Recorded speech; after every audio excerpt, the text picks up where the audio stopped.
રાજકારણમાં જીત કે હાર એ માત્ર આંકડા નથી હોતા, એ તો લોકોનો અવાજ છે, એમનો પડઘો છે.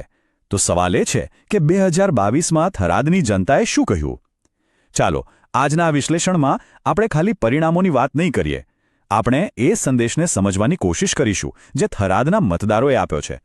અને હા, એમાંથી શાસન માટે એક નક્કર બ્લુપ્રિન્ટ કેવી રીતે બની શકે એ પણ જોઈશું. કોઈ પણ રાજકીય સમીકરણને સમજવું હોય ને તો પહેલાં ત્યાંની માટીને, ત્યાંના લોકોને સમજવા પડે. ઉત્તર ગુજરાતના બનાસકાંઠામાં આવેલું થરાદ એ ખાલી એક ચૂંટણી ક્ષેત્ર નથી. અહીંની જમીન, લોકોનું જીવન બધું જ ખેતી અને પશુપાલન સાથે વણાયેલું છે. એટલે જ અહીંના રાજકારણના મૂળ તમને પાણી, પાક અને પશુધનની સમસ્યાઓમાં જ જોવા મળશે. 12.2%. આ એક આંકડો, બસ આ એક જ આંકડો આખી વાર્તા કહી દે છે. 2022ની ચૂંટણીમાં જીત અને હાર વચ્ચેનો આ અંતર એ માત્ર એક નંબર નથી, એ એક બહુ મોટો અને સ્પષ્ટ સંદેશ છે. આજના આખા વિશ્લેષણમાં આપણે આજ 12.2%ના કોયડાને ઉકેલીશું. એ અંતર કેમ બન્યું અને ભવિષ્યમાં આ સમીકરણ કઈ રીતે બદલી શકાય? તો આ સમજ સુધી પહોંચવા માટે આપણે એક પછી એક પગથિયું ચડીશું. સૌથી પહેલાં થરાદની જમીની હકીકત શું છે એ સમજીશું. પછી 2022ના પરિણામોનું ઊંડાણપૂર્વક વિશ્લેષણ કરીશું. એ પછી મતદારોની વર્ષો જૂની પેટર્ન પર નજર નાખીશું. અને આ બધાના આધારે શાસન માટે એક નક્કર બ્લુપ્રિન્ટ તૈયાર કરીશું. તો ચાલો આ સફર શરૂ કરીએ. તો ચાલો શરૂઆત કરીએ એકદમ પાયાથી. કોઈપણ રણનીતિનો પાયો એની જમીની હકીકતની સાચી સમજ પર જ ટકેલો હોય છે. જુઓ, થરાદમાં રાજકારણ અને સમાજને તમે અલગ પાડી જ ન શકો. અહીંનું અર્થતંત્ર સંપૂર્ણપણે ખેતી અને પશુપાલન પર જ ચાલે છે. અને આ વ્યવસાયો મોટાભાગે ઓબીસી સમુદાયોના હાથમાં છે. એનો સીધો મતલબ શું થયો? જે કોઈ પણ આ સમુદાયોની આર્થિક ચિંતાઓને સમજશે અને એનો ઉકેલ લાવશે, રાજકીય સત્તાની ચાવી એના જ હાથમાં આવશે. થરાદના રાજકીય મેદાનના મુખ્ય ખેલાડીઓ કોણ છે? તો એ છે આ સમુદાયો. ચૌધરી અને ઠાકોર જેવા પ્રભાવશાળી ઓબીસી જૂથો, રાજપૂત સમાજ અને SC/ST વસ્તી. ઇતિહાસ ગવાહ છે કે આ સમુદાયનું સમર્થન જે પક્ષને મળ્યું, વિજયનો તાજ એના માથે જ શોભ્યો છે. આ કોઈ એકતરફી રમત નથી, પણ એક બહુ જ જટિલ સામાજિક સમીકરણ છે. ચાલો હવે સીધા આવીએ 2022ના જનાદેશ પર. આંકડા પોતે કંઈ બોલતા નથી, પણ જો ધ્યાનથી જુઓ તો એની પાછળ એક આખી વાર્તા છુપાયેલી હોય છે. તો ચાલો આ આંકડાઓને ખોલીને જોઈએ અને એ વાર્તાને સમજીએ કે થરાદના લોકોએ 2022માં આટલો સ્પષ્ટ ચુકાદો શા માટે આપ્યો. આ રહ્યું અંતિમ પરિણામ. ભાજપને મળ્યા 54.27% મત, જ્યારે કોંગ્રેસને મળ્યા 42.07%. આ લગભગ 12.2%નું સીધું અને સ્પષ્ટ અંતર છે. આને માત્ર જીત ન કહેવાય, આને કહેવાય એક મજબૂત જનાદેશ.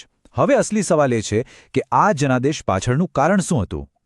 તો એ 12.2%ના અંતર પાછળ શું હતું? કોઈ મોટું રાજકીય કારણ? ના. જવાબ છે લોકોના રોજિંદા જીવનની સમસ્યાઓ. જ્યારે ઘાસચારાનો ભાવ આસમાને પહોંચી જાય, સિંચાઈ માટે પાણીના ફાંફા હોય અને ખેડૂતને એની મહેનતનો પૂરો ભાવ ન મળે, ત્યારે એ પોતાનો ગુસ્સો અને પોતાનો અવાજ મતપેટી દ્વારા જ વ્યક્ત કરે છે. આ જ મુદ્દાઓ 2022ની ચૂંટણીના કેન્દ્રમાં હતા. આ એક વાક્ય થરાદની પાણીની સમસ્યા કેટલી ગંભીર છે એ બતાવવા માટે પૂરતું છે. વિચારો, જ્યારે ભૂગર્ભ જળ 1000 ફૂટ કરતાં પણ નીચે જતું રહે, ત્યારે માત્ર એક આંકડો નથી રહેતો, એ લોકોની રોજિંદી જિંદગીનો સંઘર્ષ બની જાય છે. આ પરિસ્થિતિ કોઈપણ રાજકીય પક્ષ માટે એક બહુ મોટો પડકાર છે. ચાલો હવે વર્તમાનમાંથી થોડા ભૂતકાળમાં જઈએ. શું થરાદના મતદાનમાં કોઈ ચોક્કસ પેટર્ન છે? કારણ કે જો આપણે ઐતિહાસિક ડેટાનું વિશ્લેષણ કરીએ તો આપણે ભવિષ્યના વર્તન વિશે થોડું અનુમાન લગાવી શકીએ છીએ. આપણા બંધારણની ભાવના પણ એ જ છે કે લોકો પોતાની વાત મુક્તપણે કહી શકે અને એમના પ્રતિનિધિઓ એને ગંભીરતાથી લે. દરેક નાગરિકના ગૌરવનું રક્ષણ થાય એ જ શાસનનો મૂળભૂત હેતુ છે. આ આંકડા બહુ જ રસપ્રદ પેટર્ન બતાવે છે. પહેલી વાત, થરાદના લોકો રાજકારણમાં બહુ ઊંડો રસ લે છે. 85%થી વધુનું મતદાન એનો પુરાવો છે. બીજી અને સૌથી અગત્યની વાત, અહીંના મતદારો કોઈના વફાદાર નથી. એ પરિસ્થિતિ જોઈને નિર્ણય લે છે. 2017માં જુઓ, ભાજપનો વોટ શેર ઘટીને 39% થઈ ગયો, જે કદાચ ગ્રામીણ અસંતોષ બતાવતો હતો. પણ 2022માં એ જ આંકડો ફરી 54% પર પહોંચી ગયો. આટલો મોટો ઉતાર ચઢાવો શું સૂચવે છે? અને અસ્થિરતાનું સૌથી સારું ઉદાહરણ કોંગ્રેસના પ્રદર્શનમાં જોવા મળે છે. 2019ની પેટાચૂંટણીમાં જીત મેળવી, પણ 2022 આવતા સુધીમાં 6% વોટ શેરનું નુકસાન થયું. આ એકદમ સ્પષ્ટ બતાવે છે કે થરાદના મતદારો કોઈ એક પક્ષના કાયમી ગ્રાહક નથી. તેઓ કામ અને મુદ્દા પર જ મત આપે છે. તો આ બધા ઐતિહાસિક ડેટામાંથી એક જ મુખ્ય નિષ્કર્ષ નીકળે છે. થરાદના મતદારો મુદ્દા આધારિત છે. જ્યારે પણ ગામડાની સમસ્યાઓ જેમ કે પાણી, વીજળી કે પાકના ભાવ ચરમસીમાએ પહોંચે છે, ત્યારે લોકો મોટી સંખ્યામાં મતદાન કરવા માટે બહાર નીકળે છે.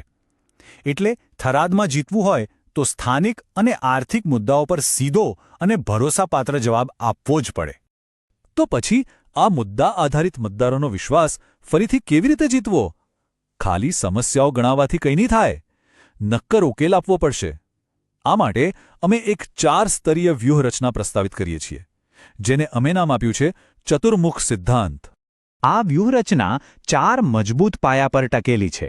પહેલું, ઇલેક્ટોરલ ફેસ, એટલે કે ચૂંટણીલક્ષી દ્રષ્ટિ, મતદારોને બરાબર સમજવા.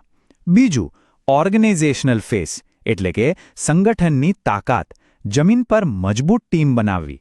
ત્રીલું, નેરેટિવ ફેસ, એટલે કે લોકોની વાર્તા, મતદારોના દિલ સુધી પહોંચે એવો સંદેશ આપો. અને ચોથું, રિસોર્સ ફેસ, એટલે કે સંસાધનોનો સ્માર્ટ ઉપયોગ કરવો. પહેલા પાસામાં આપણે ડેટાનો ઉપયોગ કરીને મતદારોના મનને સમજવાનું છે. જેમ કે ચૌધરી સમાજના ખેડૂત માટે પાણીની સમસ્યા મુખ્ય હોઈ શકે, તો પશુપાલક માટે ઘાસચારાનો ભાવ. દરેકની સમસ્યાને સમજીને એમના માટે ચોક્કસ ઉકેલ રજૂ કરવો. અને જે મતદારો કોઈ એક પક્ષ સાથે બંધાયેલા નથી, એવા સ્વિંગ સેગમેન્ટ્સને ઓળખીને એમના પર ખાસ ધ્યાન આપવું. ઉમેદવારની છબી પણ એવી હોવી જોઈએ જે ગ્રામીણ થરાદના દુઃખદર્દને સાચે જ સમજી શકે. બીજું, અને બહુ જ મહત્વનું, મજબૂત સંગઠન. દરેક ગામમાં, દરેક બૂથ પર એવા કાર્યકરો હોવા જોઈએ જે સ્થાનિક સમસ્યાઓ અને લોકો સાથે જોડાયેલા હોય. એમને ખાલી ઝંડા લગાવવા માટે નહીં, પણ મતદારોનો ડેટા સમજવા અને માઇક્રો ટાર્ગેટિંગ માટે તાલીમ આપવી જોઈએ. માઇક્રો ટાર્ગેટિંગ એટલે શું? એટલે કે દરેક નાના જૂથ સુધી એમની જ ભાષામાં અને એમના જ મુદ્દા સાથે પહોંચવું. આંકડા અને સંગઠન એ હૃદય વગરના શરીર જેવા છે. એમાં પ્રાણ પૂરવા માટે એક મજબૂત વાર્તા જોઈએ. એક એવી વાત જે ખાલી વિકાસના વચનો ના આપે, પણ દરેકને સાથે લઈને ચાલવાની વાત કરે. પાણી, પાક અને પશુધનની સમસ્યાઓને કેન્દ્રમાં રાખીને એકદમ સ્થાનિક બોલીમાં લોકોના પોતાના શબ્દોમાં આ વાર્તા કહેવી પડશે, જેથી એ દરેક મતદારના દિલને સ્પર્શે. અને ચોથું, સંસાધનોનો સ્માર્ટ ઉપયોગ. પૈસા અને સમય ત્યાં જ વાપરવા જ્યાં એની સૌથી વધુ અસર થાય. ક્યારેક મોટા હોર્ડિંગ્સ કરતાં ગામડાની એક નાની સભા વધુ અસરકારક સાબિત થાય છે. ટેકનોલોજીમાં રોકાણ કરીને એક વોર રૂમ બનાવો, જ્યાંથી દરેક ગતિવિધિ પર નજર રાખી શકાય અને ઝડપી નિર્ણયો લઈ શકાય. કોઈ પણ સારી વ્યૂહરચના કાગળ પર જ રહી જાય જો એને એક નક્કર, સમયબદ્ધ કાર્યયોજનામાં ન ફેરવવામાં આવે. તો ચાલો હવે જોઈએ કે આ ચતુર્મુખ સિદ્ધાંતને જમીન પર કેવી રીતે ઉતારી શકાય. સફળતા કોઈ દિવસ રાતોરાત નથી મળતી. એની શરૂઆત ચૂંટણીના 180 દિવસ પહેલાં, એટલે કે 6 મહિના પહેલાં પાયાના નિર્માણથી થાય છે. બૂથ કમિટીઓ બનાવવી, ડેટા સિસ્ટમ ગોઠવવી, પછી D60 પર પ્રચારની સાચી શરૂઆત થાય. D30 પર ડોર ટુ ડોર અભિયાનને ચરમસીમાએ પહોંચાડવાનું. અને છેલ્લા 7 દિવસ એ તો યુદ્ધના ધોરણે કામ કરવાનો હોય છે, જેનો એક જ લક્ષ્ય હોય છે, દરેક સમર્થકને મતદાન મથક સુધી પહોંચાડવું. પણ અંતે આ બધી મહેનત, આ બધી વ્યૂહરચનાનો અર્થ શું છે? શું ખાલી ચૂંટણી જીતવી એ જ લક્ષ્ય છે? ના, આ વિશ્લેષણ અને વ્યૂહરચના એ સાધન છે, સાધ્ય નથી. સાધ્ય તો લોકોનું શાસન સ્થાપિત કરવાનું છે. ડેટાનો સાચો ઉપયોગ સત્તા મેળવવા માટે નહીં, પણ લોકોની વધુ સારી સેવા કરવા માટે થવો જોઈએ. અને ભારતના નવા digital personal data protection framework હેઠળ લોકોની સંમતિ અને ગોપનીયતાનું સન્માન કરવું એ દરેક નેતાની નૈતિક અને કાયદાકીય જવાબદારી પણ છે. અને અહીં આપણે એક બહુ મહત્વપૂર્ણ પ્રશ્ન સાથે સમાપન કરીએ છીએ. આજના ડિજિટલ યુગમાં આપણી પાસે લોકોનો અવાજ સાંભળવા માટે ડેટા છે, પણ શું આપણે ખરેખર એ અવાજને સમજી રહ્યા છીએ? ડેટા આધારિત નેતૃત્વની સાચી જવાબદારી માત્ર સાંભળવાની નથી, પણ લોકોના અવાજને ઊંડાણપૂર્વક સમજવાની અને એ મુજબ કાર્ય કરવાની છે.